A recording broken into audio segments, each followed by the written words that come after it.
Stock ಮಾರ್ಕೆಟ್ದಾಗ trading ಮಾಡೋದ್ರಿಂದ ಭಾಳ traders ಹಣ ಕಳ್ಕೊತಾರಂತ ನೀವು ಕೇಳಿರ್ಬೋದ. ಬಟ್ ಅದ ನಾವು ಇನ್ವೆಸ್ಟಿಂಗ್ದಾಗ ನೋಡ್ರೂ ಭಾಳ ಇನ್ವೆಸ್ಟರ್ಸ್ ಸ್ಟಾಕ್ ಮಾರ್ಕೆಟ್ದಾಗ ಹಣ ಗಳಿಸ್ತಾರ ಅನ್ನೋದನ್ನು ತಪ್ಪಾಗ್ತೈತಿ.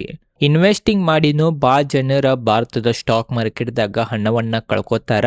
ಅದ ಕಾರಣ ಇವತ್ತಿನ ಈ ವಿಡಿಯೋನಾಗ ಯಾಕೆ ಹೂಡಿಕೆ ಮಾಡಿನೂ ಸಹ ಹೂಡಿಕೆದಾರರ ಹಣ ಕಳ್ಕೊತಾರ, ಏನ್ 5 ತಪ್ಪುಗಳನ್ನ ಮಾಡ್ತಾರಂತ ಡೀಟೇಲ್ದಾಗ ಸರಳವಾಗಿ ಇವತ್ತಿನ ಈ ವಿಡಿಯೋನಾಗ ನಾವು ತಿಳ್ಕೊಳ್ಳೋದು.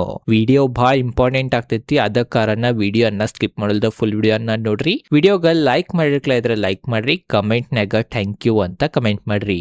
ಬರೀ ವಿಡಿಯೋನ ಸ್ಟಾರ್ಟ್ ಮಾಡೋಣ. ನೋಡ್ರಿ, ನೀವು ಭಾರತದ ಸ್ಟಾಕ್ ಮಾರ್ಕೆಟ್ದಾಗ ಲಾಂಗ್ ಟರ್ಮ್ ನಾಗ ಇಟ್ರ 15-20% ರಿಟರ್ನ್ ಸಿಗ್ತೈತೆ ಅಂತ ನೀವು ಕೇಳಿರ್ಬೋದ ಪ್ರತಿ ವರ್ಷ. ಬಟ್ ಭಾಳ ಜನರ 15-20% ರಿಟರ್ನ್ ಪಡೆಯೋದ್ ಬಿಡ್ರಿ, ಇದ್ದಿದ್ದ ಕ್ಯಾಪಿಟಲ್ ಅನ್ನ ವೈಪೌಟ್ ಮಾಡಿ ಹೋಗ್ತಾರ. ಈ ತರ ಆಗಾಕ ಪ್ರಮುಖವಾಗಿ ಮೇನ್ ಕಾರಣ ಏನಂತಂದ್ರ, ಅಥವಾ ಮೆಜಾರಿಟಿ ಹೂಡಿಕೆದಾರರ ಮಾರುಕಟ್ಟೆನಾಗಿನ ಹಣವನ್ನ ಕಳ್ಕೊಂಡಾರ ಅವ್ರದ ಗುಣಲಕ್ಷಣ ಏನಿರ್ತೈತಂತಂದ್ರ ರಾತ್ರೋರಾತ್ರಿ ಶ್ರೀಮಂತರಾಗುವ ಆಸೆ. ಸ್ಟಾಕ್ ಮಾರ್ಕೆಟ್ದಾಗ ಭಾಳ ಜನರ ರಾತ್ರೋರಾತ್ರಿ ಶ್ರೀಮಂತರಾಗಬೇಕಂತ ಆಸೆ ನೋಡಿ ಬರ್ತಾರ. ಅದ ಕಾರಣನ ಅವ್ರ ಸ್ಟಾಕ್ ಮಾರ್ಕೆಟ್ದಾಗ ಇದ್ದಿದ್ದು ಹಣನು ಕಳ್ಕೊತಾರಂತ ನಾವ್ ಅನ್ಬೋದ. ಇಲ್ಲಿ ನಾವು ವಾರೆನ್ ಬಫೆಟ್ ಅವ್ರದ ಫೇಮಸ್ ಲೆಸನ್ ಬಗ್ಗೆ ಡಿಸ್ಕಸ್ ಮಾಡ್ಬೇಕಂದ್ರ, ವಾರೆನ್ ಬಫೆಟ್ ಏನ್ ಹೇಳಿದಾರಂತಂದ್ರ, ಷೇರು ಮಾರುಕಟ್ಟೆ ಎನ್ನುವುದು ತಾಳ್ಮೆ ಇಲ್ಲದವರಿಂದ ತಾಳ್ಮೆ ಇರುವವರಿಗೆ ಹಣವನ್ನು ವರ್ಗಾಯಿಸುವ ಒಂದು ಸಾಧನ ಅಂತಾನು ವಾರೆನ್ ಬಫೆಟ್ ಅವರ ಹೇಳಿದಾರ. ಅದ ಕಾರಣ ಸ್ಟಾಕ್ ಮಾರ್ಕೆಟ್ನಾಗ ನೀವು ಒಬ್ರು ಹೂಡಿಕೆದಾರರ ಇದ್ರಂತಂದ್ರ ನಿಮ್ ಕಡೆ ತಾಳ್ಮೆ ಇರಬೇಕ. ಇಲ್ಲಿ ಯಾವಾಗನು ರಾತ್ರಿ ಹಣ ಆಗಂಗಿಲ್ಲ. ವಾರೆನ್ ಬಫೆಟ್ ಅವರನ್ನು ಇಯರ್ಲಿ 15-18% ಹಣ ಗಳಿಸಿದ್ದಾರೆ. ರಾಕೇಶ್ ಜುಂಜುನ್ವಾಲಾ ಅವರನ್ನು ಸಹ 18% ಹಣ ವರ್ಷಕ್ಕೆ ಗಳಿಸಿದಾರ. ಅದ ಕಾರಣ ಅವರ ರಾಕೇಶ್ ಜುಂಜುನ್ವಾಲಾ ಆಗಿದಾರ. ಬಿಟ್ಟು ನಾವ್ ಇಲ್ಲಿ 10 ಪಟ್ 100 ಪಟ್ ಆಗ್ತೈತಂತ ಕನಸನ್ನ ಕಂಡ ರಾತ್ರೋರಾತ್ರಿ ಹಣ ಗಳಿಸ್ಬೇಕನ್ನೋ ಆಸೆ ಇಟ್ಕೊಂಡ ಹೂಡಿಕೆ ಮಾಡಿದ್ದು ಅಂತಂದ್ರ ಇದ್ದಿದ್ ಕ್ಯಾಪಿಟಲ್ ಅನ್ನು ಕಳ್ಕೊಳ್ಳೋ ಪರಿಸ್ಥಿತಿ ಬರ್ತೈತಿ. ಅದ ಕಾರಣ ಭಾಳ ಜನರೇನ ಸ್ಟಾಕ್ ಮಾರ್ಕೆಟ್ದಾಗ ಇನ್ವೆಸ್ಟಿಂಗ್ ಮಾಡಿನೂ ಏನ್ ಹಣವನ್ನ ಕಳ್ಕೋತಾರ.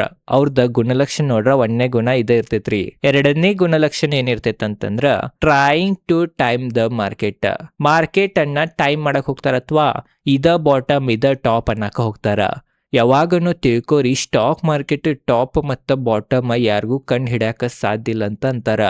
ವಾರೆನ್ ಬಫೆಟ್ ಅವರಾಗ್ಲಿ ಯಾರ್ ಬೇಕಾದ ಹೂಡಿಕೆದಾರರಿದ್ರನು ಸ್ಟಾಕ್ ಮಾರ್ಕೆಟ್ ಇದ ಬಾಟಮ್ ಇದ ಟಾಪ್ ಅಂತ ಹೇಳಾಕ ಬರಂಗಿಲ್ಲ. ಒಬ್ರೊಬ್ರಿಗೆ ಈಗ ಅನಸ್ತೈತಿ ಮಾರ್ಕೆಟ್ ಈ ಲೆವೆಲ್ ಕುಸಿತಂದ್ರ ಇನ್ನ ಕುಸಿಬಹುದಂತ, ಬಟ್ ಇಲ್ಲಿಂದನ ಬೌನ್ಸ್ ಬ್ಯಾಕ್ ಆಗ್ತೈತಿ. ಈಗ ಈ ರೆಸಿಸ್ಟೆನ್ಸ್ ಬ್ರೇಕ್ ಆಯ್ತಂತ ಭಾಳ ಜನರಿಗೆ ಅನಸ್ತೈತಿ, ಬಟ್ ಅಲ್ಲಿಂದನ ಮಾರ್ಕೆಟ್ ಮತ್ತೆ ರಿವರ್ಸ್ ಆಗ್ತೈತಿ. ಅದ ಕಾರಣ ಮಾರ್ಕೆಟ್ ಅನ್ನ ಯಾವಾಗನು ಪ್ರಿಡಿಕ್ಟ್ ಮಾಡಕ್ ಹೋಗ್ಬಾರ್ದ. ನೀವು ಒಳ್ಳೆ ಕಂಪ್ನಿಯನ್ನ ಕಡಿಮೆ ಬೆಲೆದಾಗ ಅದ್ರದ ವ್ಯಾಲ್ಯೂಯೇಷನ್ ಪ್ರಕಾರ ನೋಡಿ ಏನ್ರಿ ನೀವು ಬಾಯ್ ಮಾಡಿರಿ ಅಂತಂದ್ರೆ ನೀವು ಹಣವನ್ನ ಗಳಿಸ್ಬೋದ. ಬಟ್ ಈಗ ಇಷ್ಟು ಕುಸದೈತಂದ್ರ ಮತ್ ಕುಸಂಗಿಲ್ಲ ಅನ್ನೋದನ್ನು ತಪ್ಪಾಗ್ತೈತಿ, ಮತ್ತನು ಕುಸಿಬೋದ್ರಿ. ಈಗ ನಾವು ಉದಾಹರಣೆ ತಗೋಬೇಕಂತಂದ್ರ ಎಸ್ ಬ್ಯಾಂಕ್ ಶೇರ್ ನೋಡಿರ್ಬೋದು ನೀವು, ಕುಸ್ಕೊಂತನ ಹೋಗಾತಿತ್ತ ಬಟ್ ಅದ್ರ ಸ್ಕ್ಯಾಮ್ ಅನ್ನು ಆಗಿತ್ತು, ಅದು ನಿಮಗ್ ಗುರ್ತಿರ್ಬೇಕು ಅವಾಗ. ಅದ ಕಾರಣ ಕುಸಾತೈತಿ, ಕಡಿಮೆ ಬೆಲೆನ ಸಿಗಾತೈತಿ, ಅದನ್ನ ಬಾಯ್ ಮಾಡೋದಂತ ಯಾರು ಬಾಯ್ ಮಾಡಿದಾರ ಅವ್ರಿಗೆ ನಷ್ಟ ಭಾಳ ಆಗಿರ್ಬೋದ. ಅದ ಕಾರಣ ಒಂದ್ ಕಂಪ್ನಿ ಕುಸಾತಂದ್ರೆ ಎದಕ್ ಕುಸಾತಂತ ನೋಡ್ಬೇಕ. ಕುಸಾತಿತ್ತಂತಂದ್ರ ಏನು ಹೆಚ್ಚು ದೊಡ್ಡ ಕಾರಣ ಎಲ್ಲಾಗಿತ್ತಂತಂದ್ರ ವ್ಯಾಲ್ಯೂಯೇಷನ್ ಚೀಪ್ ಇದ್ರ ಅಂತ ಸಮಯದಾಗ ಬಾಯ್ ಮಾಡೋದ ಒಳ್ಳೇದ. ಅದ ಕಾರಣ ಯಾವಾಗನು ಮಾರ್ಕೆಟ್ ಅನ್ನ ಟೈಮ್ ಮಾಡಕ್ ಹೋಗ್ಬೇಡ್ರಿ. ಯಾಕಂತಂದ್ರ ಮಾರ್ಕೆಟ್ ಅನ್ನ ಟೈಮ್ ಮಾಡಕ್ ಹೋದ್ರ ನಿಮ್ ಟೈಮ್ ಕೆಟ್ಟ ಆಗ್ತೈತಂತನೂ ಎಕ್ಸ್ಪರ್ಟ್ಗಳು ತಿಳಿಸ್ತಾರ. ಅದ ಕಾರಣ ಇದು ಒಂದು ಇಂಪಾರ್ಟೆಂಟ್ ಪಾಯಿಂಟ್ ಅಂತ ನಾವು ಅನ್ಬೋದ. ಮತ್ತ 3ನೇ ಪಾಯಿಂಟ್ ಏನಂತಂದ್ರ ಫೋಮೋ ಮತ್ತ ಹಾರ್ಡ್ ಮೆಂಟಾಲಿಟಿ. ಸ್ಟಾಕ್ ಮಾರ್ಕೆಟ್ದಾಗ ಯಾವಾಗನು ಬಾಳ್ ಹೂಡಿಕೆದಾರರ ಬಹಳ ಸಾಮಾನ್ಯವಾಗಿ ಫೋಮೋದಿಂದ ಸಿಕ್ಕಿ ಸ್ಟಾಕ್ ಗಳನ್ನ ಸಿಕ್ಕಿದ ವ್ಯಾಲ್ಯೂಯೇಷನ್ ಮ್ಯಾಗ ಬಾಯ್ ಮಾಡ್ಬಿಡ್ತಾರ. ಯಾವಾಗನು ಸ್ಟಾಕ್ ಮಾರ್ಕೆಟ್ದಾಗ ಯಾವ್ದು ಸ್ಟಾಕ್ ಕುಸದೈತಿ, ಕಡಿಮೆ ಬೆಲೆನ ಸಿಗಾತೈತಿ, ಅದ್ರ ವ್ಯಾಲ್ಯೂಯೇಷನ್ ಚೀಪ್ ಐತಂತಂದ್ರ ಅಂತ ಸ್ಟಾಕ್ಗಳ ಮ್ಯಾಗ ಯಾರ್ದು ಹೂಡಿಕೆದಾರರದ ಕಣ್ಣನ್ನು ಹೋಗಂಗಿಲ್ಲ. ಬಟ್ ಯಾವ್ದ್ರ ಸ್ಟಾಕ್ ಅದ್ರದ ಪ್ರೈಸ್ ದಿಂದ 10 ಪಟ್ಟು 1 ವರ್ಷನಾಗಿತ್ತ, 100 ಪಟ್ಟು 2-3 ವರ್ಷನಾಗನ ಆಗಿತ್ತಂತಂದ್ರ ಎಲ್ಲಾ ಹೂಡಿಕೆದಾರರದ ಕಣ್ಣ ಅದ ಸ್ಟಾಕ್ ಮ್ಯಾಗನ ಇರ್ತೈತಿ. ಬಟ್ ಅದ ಸ್ಟಾಕ್ ಅನ್ನ ಏನ್ ಬಾಯ್ ಮಾಡ್ತಾರ ಫೋಮೋದಿಂದ ಹಾಯ್ನಾಗ, ಅಲ್ಲೇ ಅವ್ರ ಟ್ರ್ಯಾಪ್ ಆಗ್ಬಿಡ್ತಾರ, ಅಲ್ಲೇ ಅವ್ರ ಸಿಕ್ಕೊಂಡ್ಬಿಡ್ತಾರ. ಅದ ಕಾರಣನು ಸ್ಟಾಕ್ ಮಾರ್ಕೆಟ್ದಾಗ ಭಾಳ ಹೂಡಿಕೆದಾರರ ಹಣ ಗಳಿಸಂಗಿಲ್ಲ. ಯಾವ ಕಂಪ್ನಿದ್ ವ್ಯಾಲ್ಯೂಯೇಷನ್ ಚೀಪ್ ಐತಂತ ನೀವು ನೋಡ್ಬೇಕ, ಸಿಕ್ಕಿದ್ ಬಿಸ್ನೆಸ್ ಮಾಡುವತ್ತ. ಈಗ .com ಬಬಲ್ ಆಗ್ಲಿ ಅಥವಾ ಇದು AI ಏನ್ ನಡ್ದೈತಿ ಇದ್ರಾಗ ಇದಾಗತೈತ್ರಿ. .com ಬಬಲ್ ಆಗಿತ್ತು 2000 ಇಸ್ವಿದಾಗ.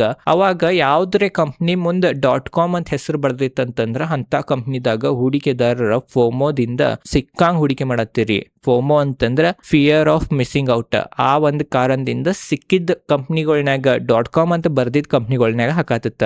ಅಂದ್ರೆ ಉದಾಹರಣೆ ತಿಳ್ಕೊಬೇಕಂದ್ರ ಒಂದ್ ಯಾವ್ದ್ರೆ ಸಕ್ರಿ ಫ್ಯಾಕ್ಟ್ರಿ ಐತಂತಂದ್ರ ಅಥವಾ ಯಾವ್ದೋ ಒಂದ್ ಟ್ರ್ಯಾಕ್ಟರ್ ಕಂಪ್ನಿ ಐತಿ, ಟ್ರ್ಯಾಕ್ಟರ್ ಮ್ಯಾನುಫ್ಯಾಕ್ಚರಿಂಗ್ ಮಾಡೋ ಫ್ಯಾಕ್ಟ್ರಿ ಐತಿ, ಅದ್ರ ಹಿಂದನು tractor.com ಅಂತ ಬರದ್ರ ಜನರ ಹತ್ರಾಗ ಹೂಡಿಕೆ ಮಾಡತ್ರ. ಇದ ಇಂಟರ್ನೆಟ್ನಾಗ ಕೆಲಸ ಮಾಡತೈತಿ, ಇಂಟರ್ನೆಟ್ ಫ್ಯೂಚರ್ ಆಗೋದೈತಂತ ಎಲ್ಲಾ ಹೂಡಿಕೆ ಮಾಡತ್ತೀರ ಅವಾಗಿನ ಇನ್ವೆಸ್ಟರ್ಸ್.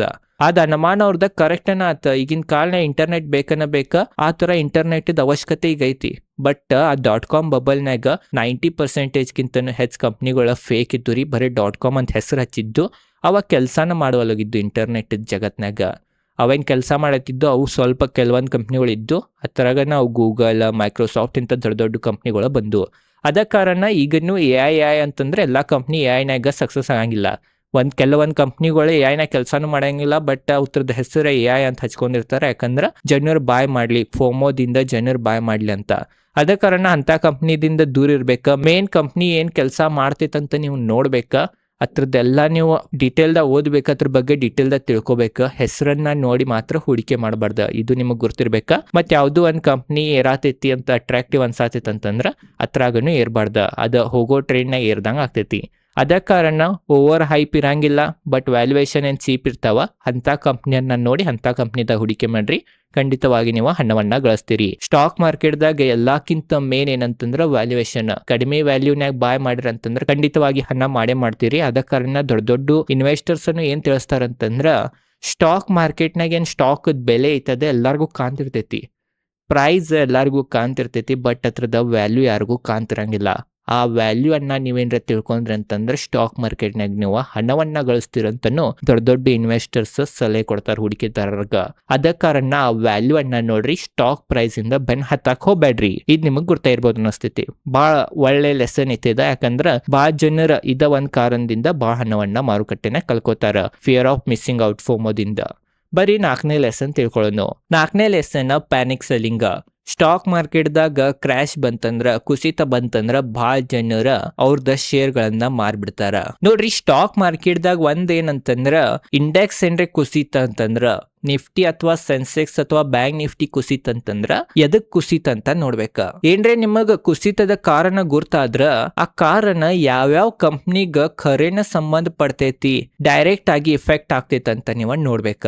ಸ್ಟಾಕ್ ಮಾರ್ಕೆಟ್ದಾಗ ಒಂದ್ ವಿಚಿತ್ರ ಏನಂತಂದ್ರ, ಒಂದೊಂದ್ ಕಂಪ್ನಿಗೊಳಗ ಆ ಕುಸಿತದಿಂದ ಏನು ಸಂಬಂಧನ ಇರಂಗಿಲ್ಲ, ಆದ್ರೂ ಸಹ ಅವ ಕುಸಿತವ. ಯಾಕಂದ್ರ ಮಾರ್ಕೆಟ್ ಕುಸಿದೈತ ಅನ್ನೋ ಕಾರಣದಿಂದ. ಅದ ಕಾರಣ ನೀವು ಸ್ಟಾಕ್ ಮಾರ್ಕೆಟ್ ಕುಸಿತಂದ್ರ ಪ್ಯಾನಿಕ್ ಆಗ್ಬಾರ್ದ. ಅದ್ ಎದಕ್ ಕುಸಿದೈತ್ ಅಂತ ನೋಡ್ಬೇಕ, ಅಥವಾ ನಿಮ್ ಸ್ಟಾಕ್ ಏನ್ರಿ ಕುಸಿತಂದ್ರೆ ಎದಕ್ ಕುಸಿದೈತ್ ಅಂತ ನೋಡ್ಬೇಕ. ಏನ್ರಿ ದೊಡ್ಡ ವಿಷಯ ಇತ್ತಂದ್ರ ಅಂತದ್ರಾಗಿಂದ ಹೊರಗೆ ಬರ್ಬೇಕ. ಏನ್ರಿ ದೊಡ್ಡ ವಿಷಯ ಇಲ್ಲಾಗಿತ್ತ, ಹಂಗ ನೆಗೆಟಿವ್ ಸೆಂಟಿಮೆಂಟ್ ಇರೋ ಕಾರಣ ಏನ್ರಿ ಕುಸಿಯಾತಿತ್ತಂದ್ರ ಹೆಚ್ಚು ತಲೆ ಕೆಡಿಸ್ಕೊಳ್ಳೋ ಅವಶ್ಯಕತೆ ಇಲ್ಲ. ಅವಾಗ ಮತ್ ನೀವು ಡಿಪ್ನಾಗ ಬಾಯಿಂಗ್ ಮಾಡೋದ್ರ ಬಗ್ಗೆನೂ ಯೋಚನೆ ಮಾಡ್ಬೋದ. ಅದ ಕಾರಣ ಅವಾಗನು ಪ್ಯಾನಿಕ್ ಸೆಲ್ಲಿಂಗ್ ಮಾಡ್ಬೇಡ್ರಿ. ಮತ್ತ ಕುಸಿತದ ಸಮಯನ ಬೆಸ್ಟ್ ಅವಕಾಶನೂ ಇರ್ತೈತಿ ಹೂಡಿಕೆ ಮಾಡಕ. ಅವಾಗನ ನಿಮಗ್ ಚೀಪ್ ವ್ಯಾಲ್ಯೂಯೇಷನ್ ಸಿಕ್ತಿರ್ತೈತಿ. ಅದ ಕಾರಣ ಕುಸಿತ ಬಂದ್ರ ಸೆಲ್ ಮಾಡೋದ್ರ ಬಗ್ಗೆ ಯೋಚನೆ ಮಾಡ್ಬೇಡ್ರಿ, ಒಳ್ಳೆ ಅಪರ್ಚುನಿಟಿಗಳನ್ನ ಹುಡುಕೋದ್ರ ಬಗ್ಗೆ ಯೋಚನೆ ಮಾಡ್ರಿ ಅಂತನ ಎಕ್ಸ್ಪರ್ಟ್ಗಳು ನಮಗ ತಿಳಿಸ್ತಾರ. ಅದ ಕಾರಣ ಇದು ನಿಮಗೆ ಗೊತ್ತಾ ಇರ್ಬೋದಾ. ಮತ್ ನಾವು ಹಲವಾರು ಕ್ರ್ಯಾಶ್ಗಳು ನೋಡಿರ್ಬೋದು ಮಾರ್ಕೆಟ್ ಯಾವ ತರ ರಿಕವರ್ ಆಗೈತಂತ. ಮೊನ್ನೆನ ನಾವ್ ಒಂದ್ ಇಂಟರ್ವ್ಯೂ ನೋಡತ್ತೀನಿ ರಾಮದೇವ್ ಅಗರ್ವಾಲ್ ಅವ್ರದ, ಏನ್ ಮೋತಿಲಾಲ್ ಒಸ್ವಾಲ್ ಚೇರ್ಮನ್ ಇದಾರ ಅವ್ರದ. ಅವ್ರನ್ನು ಅಂದ್ರ ಈಗೇನ್ ಸದ್ಯ ಪರಿಸ್ಥಿತಿ ಮಾರುಕಟ್ಟೆದ ಕೆಟ್ಟ ಐತಿ, ಬಟ್ ಮೊದ್ಲಿನಷ್ಟ್ ಕೆಟ್ಟಿಲ್ಲ. ಮೊದಲು ಹೆಂಗ್ ನೋಡಿದಾರ್ರಿ ಅವ್ರ ಕಾಲ್ಗಳ. ಮೊದಲ ಭಾರತದ ಆರ್ಥಿಕತೆ ನಡ್ಸಾಕ ಹಣನೇ ಇಲ್ಲಾಗಿತ್ತು ದೇಶ ಕಡೆ. ಅವಾಗ ಬಂಗಾರನ್ನ ಒತ್ತೆ ಇಟ್ಟ ಹಣವನ್ನ ಎಲ್ಲ ತಗೊಂಡ್ ದೇಶ ನಡ್ಸಿರ. ಆ ಪರಿಸ್ಥಿತಿಯನ್ನ ನೋಡ್ರೆ ಈ ಪರಿಸ್ಥಿತಿ ಒಳ್ಳೇದನ ಐತಿ. ಮಾರ್ಕೆಟ್ ಅಂದ್ರೆ ಇದ ತರ ಜಗತ್ ಐತಂದ್ರ ಸಮಸ್ಯೆಗಳು ಇದ್ದೇ ಇರೋವ. ಆದ್ರೂ ಸಹ ಇವೆಲ್ಲ ಇಗ್ನೋರ್ ಮಾಡಿ ಇಂಥ ಟೈಮ್ನಾಗನ ಒಳ್ಳೆ ಕಂಪ್ನಿಗಳನ್ನ ಯಾರು ತಗೋತಾರ ಅವರ ಹಣವನ್ನ ಗಳಿಸ್ತಾರ. ಲಾಸ್ಟ್ 5ನೇ ಪಾಯಿಂಟ್, ನಾಟ್ ಅಸೆಟ್ ಅಲೋಕೇಶನ್. ಅಂದ್ರೆ ಬೇರೆ ಬೇರೆ ಅಸೆಟ್ನಾಗ ಡೈವರ್ಸಿಫೈ ಇರಂಗಿಲ್ಲ, ಅಸೆಟ್ ಅಲೋಕೇಶನ್ ಮಾಡಿರಂಗಿಲ್ಲ. ಬರೇ 1-2 ಕಂಪ್ನಿಗಳ್ನಾಗನ ಹೆಚ್ಚು ಹಣವನ್ನ ಹಾಕಿರ್ತೀರಿ. ಆ ಒಂದ್ ಕಾರಣದಿಂದನೂ ಭಾಳ ಜನರ ಹಣವನ್ನ ಕಳ್ಕೊತಾರಂತನೂ ನಮಗ ತಿಳಿಸ್ತಾರ. ಅದ ಕಾರಣ ಎಲ್ಲಾ ತರನ ಹಣ ಇರ್ಬೇಕ, ಮಾರ್ಕೆಟ್ನಾಗ ಹಣ ಇರ್ಬೇಕ, ಸ್ವಲ್ಪ ಮ್ಯೂಚುವಲ್ ಫಂಡ್ನಾಗನು ಇರ್ಬೇಕ. ನಾವು ಹೆಚ್ಚು ಅತಿಶಾನ ಆಗಬಾರ್ದ. ಗೋಲ್ಡ್ನಾಗ ಸ್ವಲ್ಪ ಇರ್ಬೇಕ. ಮಾರ್ಕೆಟ್ನಾಗೂ ನೀವು ಹೂಡಿಕೆ ಮಾಡಿರ್ತಿರವಾಗ ಎಲ್ಲಾ ಸೆಕ್ಟರ್ನಾಗ ಇರ್ಬೇಕ. ಮತ್ತು ಲಾರ್ಜ್ ಕ್ಯಾಪ್ನಾಗ ಸ್ವಲ್ಪ ಇರ್ಬೇಕು, ಮಿಡ್ ಕ್ಯಾಪ್, ಸ್ಮಾಲ್ ಕ್ಯಾಪ್, ಈ ತರ ಎಲ್ಲಾ ಕಡೆ ಡೈವರ್ಸಿಫೈ ಇರ್ಬೇಕು. ಯಾಕಂದ್ರೆ ಮಾರ್ಕೆಟ್ ಅಂತಂದ್ರೆ ಇದೇ ತರ 10 ಒಂದು ಸ್ಟಾಕ್ ಔಟ್ ಪರ್ಫಾರ್ಮ್ ಮಾಡಿತ್ತಂತಂದ್ರ ನಿಮ್ದು ಹಣ ಆಗ್ಬಿಡ್ತಾವ್ರಿ ಮಾರ್ಕೆಟ್ನಾಗ. ಅದ ಕಾರಣ ಡೈವರ್ಸಿಫೈ ಇರ್ಬೇಕ. ಒಂದೆರಡು ಕಂಪ್ನಿಗಳನ್ನ ಬಾಯ್ ಮಾಡಿ ಸಿಕ್ಕೋಬಾರ್ದಂತಾನು ನಮಗ ಎಕ್ಸ್ಪರ್ಟ್ ಗಳು ತಿಳಿಸ್ತಾರ. ಅದ ಕಾರಣನು ಏನ್ ಮಾರ್ಕೆಟ್ ನ ಹಣವನ್ನ ಕಳ್ಕೊತಾರ ಬಹಳ ಜನರ, ಅವ್ರದ್ದು ನಾವು ಗುಣಲಕ್ಷಣ ನೋಡ್ರೆ ಇದು ಒಂದ್ ಗುಣಲಕ್ಷಣ ಇರ್ತೈತಿ, ಅವ್ರದ್ದು ಪ್ರಾಪರ್ ಅಸೆಟ್ ಅಲೋಕೇಶನ್ ಇರಂಗಿಲ್ಲ. ಅದ ಕಾರಣ ಅವ್ರ ಹಣ ಕಳ್ಕೊತಾರಂತ ನಾವು ಅನ್ಬೋದ. ಇವೆಲ್ಲಾ ಮೇನ್ ಪ್ರಮುಖವಾಗಿ 5 ಗುಣಲಕ್ಷಣ ಒಬ್ಬ ಹೂಡಿಕೆದಾರ. ಇನ್ವೆಸ್ಟಿಂಗ್ ಈಸಿ ಅಂತಾರ, ಇನ್ವೆಸ್ಟಿಂಗ್ ನಾಗ ಹಣ ಆಗ್ತೈತಿ, ಟ್ರೇಡಿಂಗ್ ಮಾಡ್ಬೇಡ ಅಂತಾರ. ಆದ್ರೂ ಸಹ ಹೂಡಿಕೆ ಮಾಡಿನೂ ಹಣ ಗಳಿಸಂಗಿಲ್ಲ. ಯಾಕಂದ್ರ ಇವು 5 ಗುಣಲಕ್ಷಣ ಆ ವ್ಯಕ್ತಿನಾಗ, ಆ ಹೂಡಿಕೆದಾರನಾಗ ಇರ್ತಾವ. ಅದ ಕಾರಣ ಅವ ಗಳಿಸಂಗಿಲ್ಲ ಅಂತ ನಾವ್ ಅನ್ಬೋದ. ಇವತ್ತರ ಬಗ್ಗೆನೂ ಡೀಟೇಲ್ ದಾಗ ನಿಮ್ಗ ಗುರ್ತಾಯಿರ್ಬೋದಂತ ನನಗನ್ಸ್ತೈತಿ. ಓವರ್ ಆಲ್ ಇದೇ ಇತ್ತ ಈ ವಿಡಿಯೋ ನೋಡಿ ನಿಮಗ್ ಗುರ್ತಾಯಿರ್ಬೋದಂತ ನನಗನ್ಸ್ತೈತಿ. ಮೇನ್ ಇವೇನ್ ಎಲ್ಲಾ ಲೆಸನ್ ಇದ್ದು, ಆ ಲೆಸನ್ ನಾಗ ಪ್ರಮುಖವಾಗಿ ಏನ್ ಮಾರ್ಗನ್ ಹೌಸೆಲ್ ಅವ್ರಿದಾರ ಮತ್ತು ವಾರೆನ್ ಬಫೆಟ್ ಅವ್ರ ಇದಾರ, ಅವ್ರ ತತ್ವಗಳ ಆಧಾರದ ಮೇಲೆ ಮತ್ತು ಎಕ್ಸ್ಪರ್ಟ್ಗಳು ಏನೇನು ಹೇಳಿದಾರ ಅವ್ರದ್ದೆಲ್ಲ ನಾವು ನೋಡಿನ ಇವು 5 ಪಾಯಿಂಟ್ಸ್ಗಳು ತೆಗ್ದೀನಿ. ಹಂಗೆ ತೆಗೆದ್ರೆ ಇನ್ನ ಭಾಳ ಪಾಯಿಂಟ್ಸ್ಗಳು ಇದ್ದಾವ. ನಿಮಗೇನ್ರಿ ಗುರ್ತಿದ್ರೆ ಅದು ಕಮೆಂಟ್ ಸೆಕ್ಷನ್ ತಿಳಿಸ್ರಿ. ವಿಡಿಯೋ ಹೆಂಗೆ ಅನ್ಸಿತ್ತಂತನೂ ಕಮೆಂಟ್ ಸೆಕ್ಷನ್ ತಿಳಿಸ್ರಿ. ಇದೇ ಥರ ಸ್ಟಾಕ್ ಮಾರ್ಕೆಟ್ ರಿಲೇಟೆಡ್ ಕನ್ನಡದಾಗ ವಿಡಿಯೋ ಮಾಡ್ತಿರ್ತೇನೆ. ಅದ ಕಾರಣ ಚಾನಲ್ ಸಬ್ಸ್ಕ್ರೈಬ್ ಮಾಡ್ರಿ. ಮತ್ತೊಂದನೇ ಏನಂತಂದ್ರೆ ನನ್ನ ಹಿಂದಿನ ವಿಡಿಯೋಗಳನ್ನು ನೀವು ಹೋಗಿ ನೋಡ್ಬೋದ. ಭಾಳ ಡೀಟೇಲ್ದಾಗ ಭಾಳ ಸರಳವಾಗಿ ಸ್ಟಾಕ್ ಮಾರ್ಕೆಟ್ ಬಗ್ಗೆ ನೀವು ತಿಳ್ಕೊಬೋದ. ಅದ ಕಾರಣ ಈ ವಿಡಿಯೋ ಮುಗಿಯೋಣ ನನ್ನ ಚಾನಲ್ನಾಗ ಹೋಗಿ ಹಿಂದಿನ ವಿಡಿಯೋಗಳನ್ನು ನೀವು ನೋಡ್ರಿ. ಇದೇ ಇತ್ತು ಇವತ್ತಿನ ಈ ವಿಡಿಯೋ. ಧನ್ಯವಾದಗಳು.